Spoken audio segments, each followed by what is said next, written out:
अस्सलाम वालेकुम students. Hope so आप सारे ठीक ठाक होंगे और लेक्चर्स जो हैं वो आपको समझ आ रहे होंगे। तो आज हमारी हमने लास्ट टाइम ऑर्गेनिक कंपाउंड्स के बारे में देखा था कि वो होते क्या हैं और उनको डिफ़ाइन करने की कोशिश की थी। आज का जो हमारा टॉपिक है नेक्स्ट वो है हमारा chapter 7 fundamentals of organic chemistry हम कर रहे थे सेकेंड ईयर की। और आज हमारा जो टॉपिक है some features of organic compounds. Features मतलब कुछ प्रॉपर्टीज़, कुछ एस्पेक्ट्स, कुछ पहलू ऑर्गेनिक कंपाउंड्स के, कुछ खसूसियात के, उनका बिहेवियर किस तरह से होता है, क्या वो किस तरह की प्रॉपर्टीज़ वो शो करते हैं। तो वो हम ऑर्गेनिक कंपाउंड्स की आज वन बाय वन डिस्कस करने की कोशिश करेंगे। अच्छा, ये आपको ऑर्गेनिक कंपाउंड्स के फीचर्स का क्यों पता होना चाहिए? क्योंकि अगर आपको इनके जैसे सॉलिबिलिटी है या इनका रेट ऑफ रिएक्शन है, आइसोमरिज्म वगैरह, इन चीज़ों का आपको पता नहीं होगा तो इनका बिहेवियर ड्यूरिंग द रिएक्शन आपको नहीं पता चलेगा। मतलब during the reaction organic compounds क्या कर रहे हैं तो आपको ये भी अंदाज़ा नहीं होगा। तो इसलिए फ़ीचर्स को डिस्कस करना एक बहुत ज़्यादा ज़रूरी अमल है। तो इसलिए हम आगाज़ करते हैं इसके फीचर्स का। और लास्ट वीडियो में मैंने एक क्वेश्चन पूछा था, उसका आंसर लास्ट में हम डिस्कस करने की कोशिश करेंगे। अच्छा, इसके फीचर्स के अंदर देखें तो सबसे पहले हमारे पास एक फ़ीचर आता है जो कि आपने शायद पहले भी सुना होगा, peculiar nature of carbon. Peculiar nature of carbon, कि ये जो कार्बन है इसकी एक खास, पिक्यूलर मतलब कह लो खास नेचर ऑफ कार्बन, कि कार्बन के अंदर एक खास किस्म का रवैया पाया जाता है, खास किस्म का ये कह लो कि बिहेवियर शो करता है, उसको हम उसका कार्बन के साथ कनेक्ट करते हैं। हम यहाँ पे देखते हैं कि ऑर्गेनिक कंपाउंड्स हमने लास्ट टाइम देखा था कि मिलियंस ऑफ ऑर्गेनिक कंपाउंड्स जो हैं वो क्या करते हैं, एग्जिस्ट करते हैं। मिलियंस ऑफ ऑर्गेनिक कंपाउंड्स जो वो क्या करते हैं, एग्जिस्ट करते हैं। तो इनकी इस एग्जिस्टेंस का, या ये कह लो कि इतनी बड़ी तादाद जो है ऑर्गेनिक कंपाउंड्स की, वो क्यों है, उसकी क्या वजह है? क्योंकि हमने देखा तो उसकी बैकबोन के अंदर दो एलिमेंट्स थे, एक कार्बन था और एक हाइड्रोजन था। कार्बन का ज़्यादा रोल होता है तो हम लोग इसलिए कार्बन की नेचर को डिस्कस करते हैं। तो उसकी एक वजह है, वो ये कहता है कि इतने कंपाउंड्स होने की या बनने की एक ही वजह हमें नजर आती है, वो एक सेल्फ लिंकिंग प्रॉपर्टी है कार्बन की। Self linking property of carbon, self linking property. अब ये क्या होता है, इसका क्या मतलब है कि कार्बन के अंदर कुदरती तौर पर एक ऐसा रवैया पाया जाता है कि कार्बन जब भी दूसरे किसी कार्बन एटम को देखेगा तो उसके सामने आप किसी पूरे प्रायोरिटी टेबल में से कोई सा भी एलिमेंट उठा के सामने रख देंगे तो कार्बन को सबसे अच्छी ऑप्शन यही नजर आती है कि मतलब मैं अपने जैसे कार्बन के साथ मिलूं। और ये क्या करता है कि आपस में लिंक करके लंबी लंबी या तो चेन्स बनाने की कोशिश करता है या फिर रिंग्स बनाता है। तो अब इससे क्या होगा कि सेल्फ लिंकिंग होगी। सेल्फ लिंकिंग के नतीजे में ये क्या बनाते हैं, बेसिकली ये लॉन्ग चेन्स बनाते हैं। ये क्या बनाते हैं, लॉन्ग चेन्स। या लॉन्ग चेन्स ही तो फिर ये क्या बनाएंगे, रिंग्स बनाएंगे। क्या बनाएंगे, रिंग्स बनाएंगे। इनकी इस प्रॉपर्टी को बेसिकली हम क्या नाम देते हैं, दिस इज कॉल्ड कैटिनेशन। क्या नाम देंगे, दिस इज कैटिनेशन। ये डेफिनेशन भी आ जाती है कि डिफाइन कैटिनेशन। हम बोलते हैं self linking property of carbon is called catenation. जैसे आप लोगों ने इसका कंसेप्ट मैट्रिक में भी लिया हुआ है कि हमारे पास अल्केन्स होते हैं, एल्कीन्स होते हैं, अल्काइंस होते हैं, तो उन सब के अंदर किसकी चेन बन रही होती है, कार्बन की बन रही होती है, और हाइड्रोजन जो होता है उसके तादाद चेंज हो रही होती है। तो ये वही प्रॉपर्टी है कैटिनेशन वाली। तो इतनी ज़्यादा इसका पिकुलर बिहेवियर, खास बिहेवियर इसी वजह से है कि क्या शो करता है, कैटिनेशन। इसके अलावा कार्बन की एक और बड़ी एक अहम दिलचस्प सी एक बात है कि ये स्टेबल बॉन्ड बना सकता है। ये क्या बना सकता है, स्टेबल बॉन्ड्स। अब वो स्टेबल बॉन्ड्स आपको पता है कौन कौन से हो सकते हैं। जैसे यहाँ पे मैं उसको लाइन से शो करूंगा, सिंगल हो सकता है, डबल हो सकता है, या वो ट्रिपल हो सकता है। कि ये अपने जैसे दूसरे कार्बन के साथ सिंगल, डबल या ट्रिपल बॉन्ड के साथ जुड़ सकता है। जैसे सिंगल होगा तो अल्केन, डबल हो तो अल्कीन, ट्रिपल हो तो अल्काइन वगैरह। ये स्टेबल बॉन्ड्स बनाता है। इसी तरह ये दूसरे एलिमेंट्स के साथ भी मिल सकता है। जैसे ऑक्सीजन के साथ आप लोगों को पता है कि ये ऑक्सीजन के साथ, यहाँ पे सिर्फ मैं शो करने के लिए बना रहा हूँ, कोई कंपाउंड नहीं है फार्मूला, सिर्फ ये बता रहा हूँ कि ये कार्बन ऑक्सीजन के साथ डबल बॉन्ड के जरिए जुड़ सकता है, कार्बन नाइट्रोजन के साथ जुड़ सकता है, ट्रिपल बॉन्ड के जरिए जुड़ सकता है, सल्फर के साथ जुड़ सकता है, कार्बन सिंगल बॉन्ड के जरिए जुड़ सकता है। तो मतलब इस तरह से ये हमारे पास देखें तो ये एक स्टेबल जो बॉन्ड्स हैं वो बनाता है, ये भी कार्बन की एक प्रॉपर्टी है। इसके अलावा कार्बन डिफरेंट किस्म के स्ट्रक्चर्स भी बनाता है, डिफरेंट, जैसे मैंने ऊपर बात की है, रिंग्स भी बनाता है, ये चेन्स भी बनाता है, तो ये डिफरेंट शेप्स के मॉलिक्यूल्स भी बनाता है। तो ये कार्बन का एक बहुत अहम रोल है। इसलिए तो कार्बन की बेस पे मैं तो बल्कि ये कहता होता हूँ कि जितने भी ऑर्गेनिक कंपाउंड्स हैं, अगर कार्बन जैसा एलिमेंट इसके अंदर ना मौजूद होता तो ये ऑर्गेनिक कंपाउंड्स की इतनी बड़ी तादाद या एग्जिस्टेंस बल्कि होती ही ना। ये सारी की सारी स्टेबिलिटी बेसिकली किसकी वजह से आती है? कार्बन की वजह से इसके अंदर इंट्रोड्यूस होती है। तो ये इसके ऑर्गेनिक कंपाउंड्स का पहला एस्पेक्ट है कि पहले इनका फीचर है कि इनके अंदर एक खास एलिमेंट पाया जाता है जिसकी बहुत ज़्यादा कह लो कि अहम रोल है, और वो रोल आपके सामने कि कैटिनेशन करता है, स्टेबल बॉन्ड्स बनाता है, डिफरेंट शेप्स बनाता है, स्ट्रक्चर्स बनाता है डिफरेंट। हम आगे आगे जैसे जैसे मूव करते जाएंगे वैसे वैसे हम इस तरह के बॉन्ड्स आगे डिस्कस करेंगे वन बाय वन, ताकि आप लोगों को वो इस तरह से समझ आते चला जाए। ये पहला इनका पिकुलर नेचर आ जाती है। सेकंड थिंग, जैसे लास्ट टाइम हमने जब डिफाइन किया था तो मुझे याद है मैंने बॉन्डिंग का कुछ जिक्र किया था। तो बेसिकली इसके अंदर बेसिकली क्या पाया जाता है? Non ionic character. Organic compounds के अंदर क्या पाया जाता है? Non ionic character of organic compounds. तो ये भी एक इम्पोर्टेंट एक इनका फीचर है, क्योंकि इनके अंदर मैंने पहले भी बताया था कि कार्बन पाया जाता है, कार्बन शेयरिंग ऑफ इलेक्ट्रॉन करता है, यानी कोवलेंट लिंकेज पाया जाता है। तो हम इनके अंदर क्या बोलते हैं कि ये ऑर्गेनिक कंपाउंड्स जितने भी हैं उनके अंदर क्या कौन सा बॉन्ड है? कोवलेंट बॉन्ड है। तो कोवलेंट बॉन्ड की मौजूदगी की वजह से हम बेसिकली क्या बोलते हैं कि इनके अंदर आयनिक बिहेवियर या आयनिक जो रोल है या आयनिक बॉन्ड जो है वो बिल्कुल भी नहीं है। इनके अंदर हमेशा क्या मौजूद होगा? कोवलेंट लिंकेज या कोवलेंट बॉन्ड जो होगा वो मौजूद होगा। ये भी आपने बात ज़हन में रखनी है। और इसी वजह से इसकी सॉल्युबिलिटी के ऊपर भी इफेक्ट पड़ता है, इसके रेट ऑफ रिएक्शन के ऊपर भी इफेक्ट पड़ता है। तो ये आपने ये ज़हन में रखना है कि इनके अंदर नॉन आयनिक बिहेवियर पाया जाता है। अच्छा, नेक्स्ट हमारे पास इनकी कौन सा फीचर आ जाता है? नेक्स्ट अगर देखें तो हमारे पास सिमिलैरिटी इन बिहेवियर है, कि इनके बिहेवियर के अंदर एक सिमिलैरिटी पाई जाती है। सिमिलैरिटी हम किसको कहते हैं? यकसानियत को, यानी एक जैसा बिहेवियर होना। सिमिलैरिटी ऑफ बिहेवियर या सिमिलैरिटी इन बिहेवियर भी कह सकते हैं, एक ही बात है। अच्छा, तो यहाँ पे देखें तो सिमिलैरिटी का मतलब क्या होना है? यकसा, मतलब एक जैसा। तो यहाँ पे क्या होगा कि बिहेवियर इनका अगर देखा जाए तो आपको एक चीज़ याद आनी चाहिए यहाँ से कि हमने एक क्या पढ़ा था? होमोलोगस सीरीज पढ़ी थी, अगर याद हो तो। होमोलोगस सीरीज जैसे कौन कौन सी सीरीज थी वो? जैसे याद होगा आपने कि हमने देखा था अल्केन्स का डिस्कस किया था, फिर इसी तरह हमने अल्कीन्स को डिस्कस किया था, इसी तरह फिर हमने अल्काइंस को भी देखा हुआ है पहले से। यानी इसकी मैं सिर्फ इसलिए कह रहा हूँ देखा कि आपने अंडरस्टैंडिंग तो है ना कि इसके एक नाम के समझ आते हैं कि अल्केन क्या होते हैं, अल्कीन क्या होते हैं, अल्काइन क्या होती है। अगर फिर भी नहीं समझ में आता तो चैप्टर 8 हमारे पास पूरा इन्हीं के ऊपर हमने डिटेल में बात करनी है, इनके फीचर्स वगैरह पे, इनकी प्रिपरेशन पे। अच्छा, तो ये कहता है कि इनके अंदर जैसे अब आपने ये देखा है कि अल्केन के अंदर सारे कार्बन जुड़े होते हैं और कार्बन जितने भी होते हैं वो सिंगल बॉन्ड बना रहे होते हैं हाइड्रोजन के साथ। अल्केन के अंदर डबल बॉन्ड एक आ जाता है कार्बन कार्बन के दरमियान, या एक से ज़्यादा भी हो सकते हैं। अल्काइन के अंदर ट्रिपल बॉन्ड आ जाता है। लेकिन इस होमोलोगस सीरीज का या सिमिलैरिटी और बिहेवियर का फ़ायदा क्या होता है? इसका फ़ायदा ये होता है कि हमारी जो स्टडी होती है वो इतने मिलियंस और बिलियंस हमारे पास ऑर्गेनिक कंपाउंड्स हैं, तो उनका हम स्टडी कैसे करेंगे? अगर हम उनका बिहेवियर के अंदर सिमिलैरिटी नहीं पाई जाएगी तो हमारे लिए तो उनका स्टडी जो करना है वो बहुत मुश्किल हो जाएगा। तो हम इस बेस पे, इनके सिमिलैरिटी की बेस पे हमारी जो स्टडी है या इनका जो फीचर्स वगैरह को देखना है वो हम इजीली देख सकते हैं। मतलब अब आपको ये पता है कि हमारे पास जो अल्केन्स हैं उनकी ये प्रॉपर्टी है, तो वो सारे अल्केन्स की प्रॉपर्टी हो सकती है इस तरह की। तो इस तरह हमारी जो स्टडी है वो ईजी हो जाती है इनके सिमिलैरिटी एंड बिहेवियर की वजह से। तो ये भी आपने ज़हन में रखना है कि सिमिलैरिटी और बिहेवियर का हमें क्या फ़ायदा मिलता है। फिर नेक्स्ट वन, कम्प्लेक्सिटी। ये एक बहुत इम्पोर्टेंट है कि कम्प्लेक्सिटी इनके अंदर पाई जाती है। Complexity of organic compounds. Complexity हम किसको बोलते हैं? मतलब पेचीदा होना, ऑर्गेनिक कंपाउंड्स। तो यहाँ पे हम क्या बोलेंगे? Organic compounds. तो ये इसको हम किस तरह से देखते हैं? कम्प्लेक्सिटी मतलब पेचीदा या ऐसी चीज़ जो समझ में ना आए। तो कम्प्लेक्सिटी ऑफ इनके अंदर क्या पाई जाती है? ऑर्गेनिक कंपाउंड्स के अंदर पाई जाती है। वो क्यों पाई जाती है?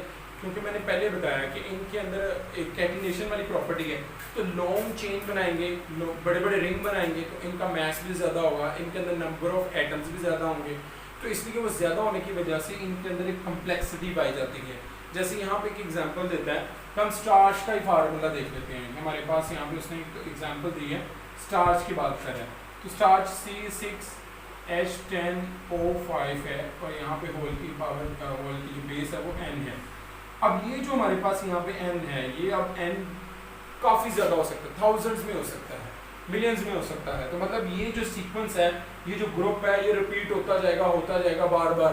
तो ये इतनी ज़्यादा बड़ी चेन होने की वजह से या इतने बड़े ज़्यादा एक मैसिव सा मॉलिक्यूल होने की वजह से हम बेसिकली क्या बोलते हैं कि इनके अंदर क्या पाई जाती है, एक किस्म की कम्प्लेक्सिटी पाई जाती है।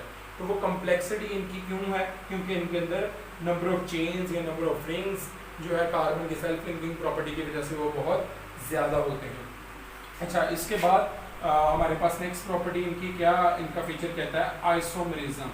आइसोमेरिज्म वैसे इस चैप्टर के लास्ट पे हमने काफ़ी ज़्यादा डिटेल में डिस्कस करना है, लेकिन फिर भी यहाँ पे देख लें आइसोमेरिज्म के बारे में। ये भी कंसेप्ट आप लोगों को मेरे ख्याल में अंडरस्टैंडिंग है इस टर्म के साथ। इसके अंदर हमने ये पढ़ा था कि आइसोमेरिज्म के अंदर जितने भी ऑर्गेनिक कंपाउंड्स होते हैं उनका ये फीचर भी होता है बाज़ का कि ये जैसे अल्केन के अंदर देख लेंगे कि इनके मॉलिक्यूलर फार्मूला तो क्या होंगे, सेम होंगे, लेकिन जब हम उनका स्ट्रक्चर ओपन करके बनाएंगे यानी ग्रुप्स को अरेंजमेंट देंगे तब वो डिफरेंट होंगे।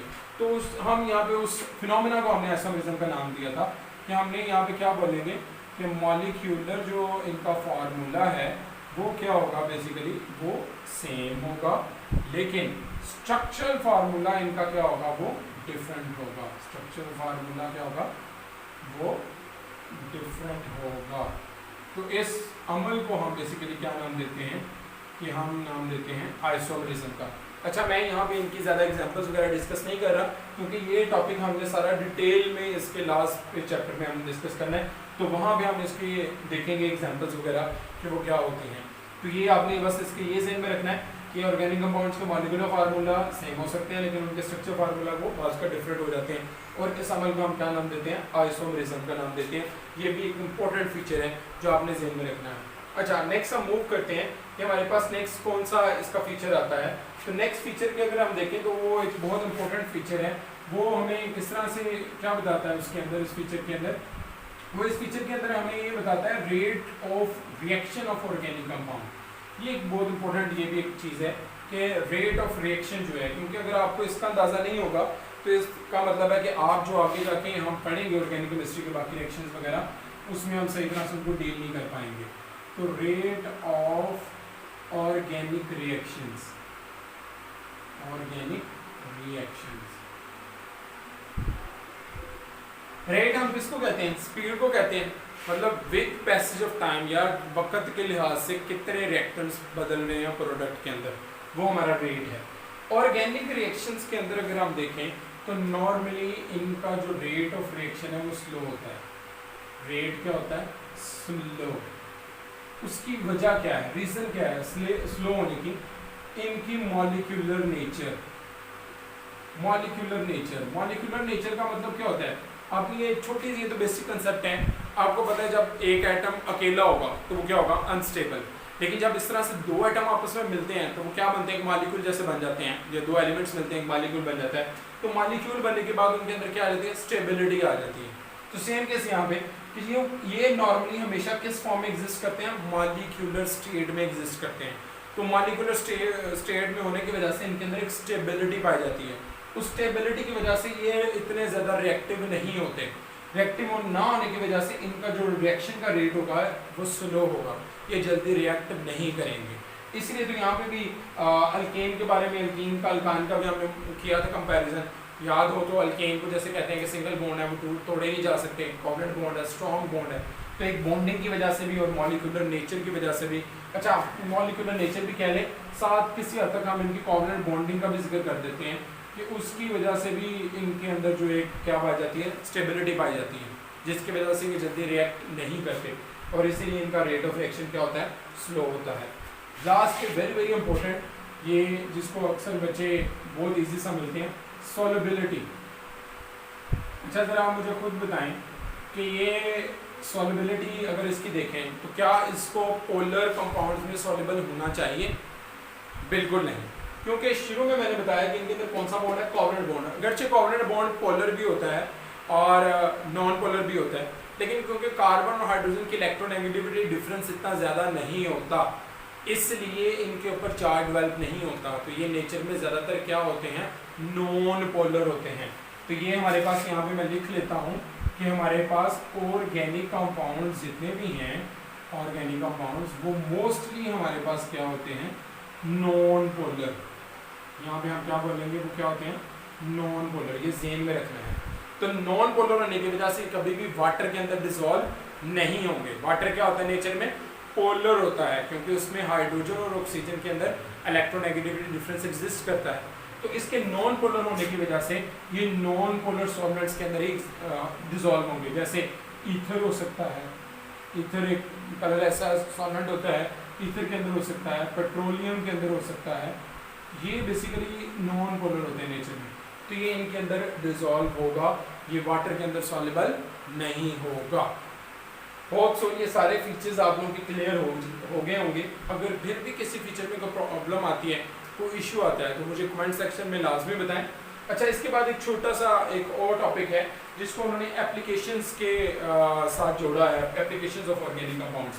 वो एप्लीकेशंस भी हम ज़रा थोड़ी बहुत ही हैं, वो भी हम यहाँ पे डिस्कस कर लेते हैं। इसके साथ ही मैं यहाँ पे एक आपको बात बताता चलूँ कि एप्लीकेशन को जब भी आप डिस्कस करें, ये एप्लीकेशन को हम क्यों डिस्कस करना ज़रूरी है, क्योंकि ये शॉर्ट क्वेश्चन के अंदर पूछ लिया जाता है कि एप्लीकेशंस बताएं ऑर्गेनिक कंपाउंड्स की, कहाँ कहाँ पे वो इस्तेमाल हो रहे हैं। तो मैं उसके लिए एक ही जुमला इस्तेमाल करता होता हूँ, वो ही आप लोगों ने ज़हन में रखना है कि एप्लीकेशंस ऑफ ऑर्गेनिक कंपाउंड्स।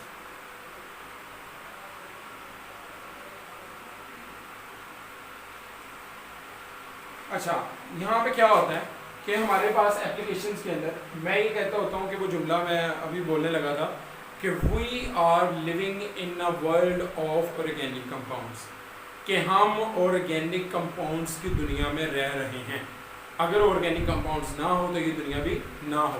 तो हम क्या है यहाँ पे इसको सिर्फ मेमोराइज करने के लिए कि वर्ल्ड ऑफ ऑर्गेनिक कंपाउंड्स, हम जहाँ पे रह रहे हैं उस वर्ल्ड को आपने क्या ध्यान में रखना है, वर्ल्ड ऑफ ऑर्गेनिक कंपाउंड्स। मतलब जिस तरफ भी आप नज़र दौड़ाएंगे वो सारी की सारी चीज़ें उसके अंदर ऑर्गेनिक कंपाउंड्स लाजमन जो है वो शामिल होंगे। जैसे थोड़े से रिवाइज कर लेते हैं या उसको देख लेते हैं चीज़ों को कि कौन कौन सी चीज़ें हैं जिनके अंदर ऑर्गेनिक कंपाउंड्स हमें नजर आते हैं। सबसे पहले तो हमारा लिविंग सिस्टम, क्योंकि हम जिंदा खुद, तो हमें लिविंग सिस्टम का पता होना चाहिए। लिविंग सिस्टम के अंदर जितने भी हमारे पास कह लो कि ये बायोमॉलिक्यूल्स हैं, जैसे कि हम प्रोटीन्स वगैरह हैं, कार्बोहाइड्रेट्स हैं, इसी तरह हमारे पास फैट्स हैं, लिपिड्स हैं, कार्बोहाइड्रेट्स वगैरह हो गए, फिर इसी तरह हमारे पास लिपिड्स आ गए, इसी तरह वाइटामिन्स हो जाते हैं, न्यूक्लिक एसिड्स, ये सारे के सारे हमारे पास क्या हैं, they all are made up of organic compounds. ये ज़हन में रखना है आपने। इस तरह लिविंग सिस्टम के बाद देखें, फूड के बारे में बात कर लें। फूड, जितने भी फूड है ये भी बेसिकली ऑर्गेनिक कंपाउंड के बेस्ड ही है, क्योंकि उसके अंदर भी देखें, फूड के अंदर अगर आप चिकन वगैरह यूज़ करते हैं तो वो एनिमल्स वगैरह का फैट वगैरह है, लिपिड्स वगैरह हो सकते हैं, तो वो हमारे पास फूड की कैटेगरी में आ जाएंगे। तो वो सारे किसके मिलकर बने होंगे, कार्बन और हाइड्रोजन से मिलकर बने होते हैं। हम खुराक खाते हैं, हमें ग्लूकोज मिलता है, तो ग्लूकोज बेसिकली नेचर में हमारे पास क्या है, कार्बोहाइड्रेट भी आ जाता है।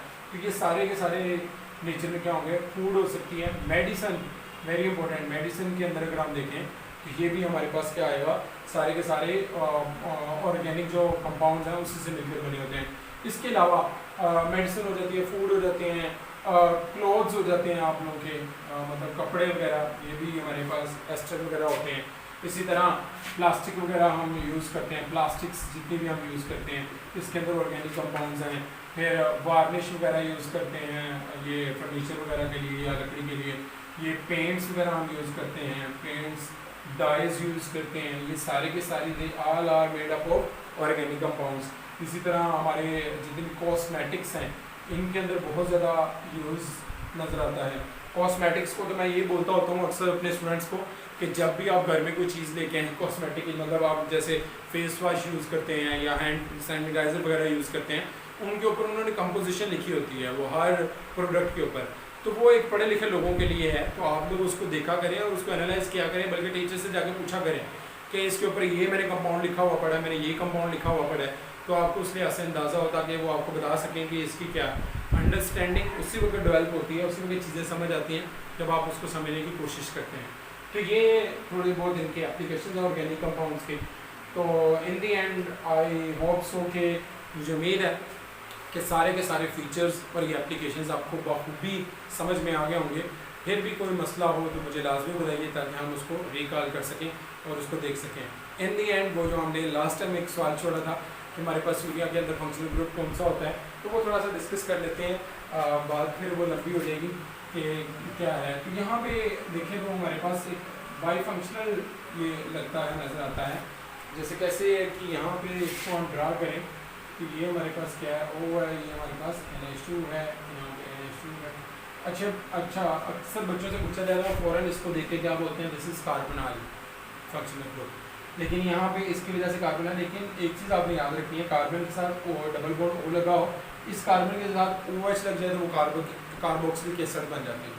लेकिन इस कार्बन के साथ अगर नाइट्रोजन लग जाए तो वो हमारे पास अमाइड लिंकेज बन जाता है, अमाइड लिंकेज। लेकिन बाज़ का इस कार्बोनाइल और अमाइड दोनों को मिला के हम कार्बोमाइड भी कहते हैं। तो आप दोनों में से या तो अमाइड फंक्शनल ग्रुप बोल दें, वो भी सही जवाब है, या इसको कार्बोमाइड बोल दें तो वो भी हमारे पास सही जवाब होगा। तो ये फंक्शनल ग्रुप आपने ज़हन में रखना है।